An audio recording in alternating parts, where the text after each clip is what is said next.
Hi friends, ఈరోజు నెల్లూరు స్టైల్లో కొరమేను చేప ముక్కలతో పులుసు పెడుతున్నానండి. చాలా రుచిగా ఉంటుంది. మన ఆంధ్ర సైడ్ ఎలా అయితే ఉల్లిపాయ, పచ్చిమిరపకాయ ఇవన్నీ వేసుకుంటామో వాటితో పాటుగా కొంచెం మెంతులు, ఆవాలు, కొంచెం ధనియాలు కూడా పొడి కొట్టి వేసుకుంటే రుచి చాలా బాగుంటుందండి. ఇందులో ముఖ్యంగా మామిడికాయ, వంకాయ వేసుకుంటే రుచి చాలా బాగుంటుంది. అల్లం వెల్లుల్లిపాయ పేస్ట్, కొంచెం గసగసాలు కూడా నేను ముద్దనూరు వేసాను. కారం, ఉప్పు అన్నీ సమానంగా వేసి నెల్లూరు స్టైల్లో పులుసు పెట్టుకోవడమే చక్కగా. ఇది చాలా రుచిగా ఉంటుంది. ఒకసారి ట్రై చేయండి. చాలామంది నాన్ వెజ్ వీడియోసే ఉంటున్నావు అని అంటున్న వాళ్ళు కూడా ఉన్నారు.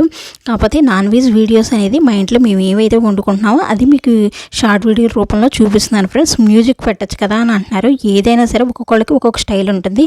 నేనైతే నా నోటి ద్వారానే మీకు ఏదైనా సరే చెప్పి నేను వీడియోస్ పెట్టాలని అనిపించింది. అందుకే నేను ఈ విధంగానే వీడియోస్ అనేది అప్లోడ్ చేస్తూ వస్తున్నాను ఫ్రెండ్స్. మన ఛానల్ కనుక నచ్చితే మీకు సబ్స్క్రైబ్ చేసుకోవడం మాత్రం మర్చిపోకండి ఫ్రెండ్స్. Thank you.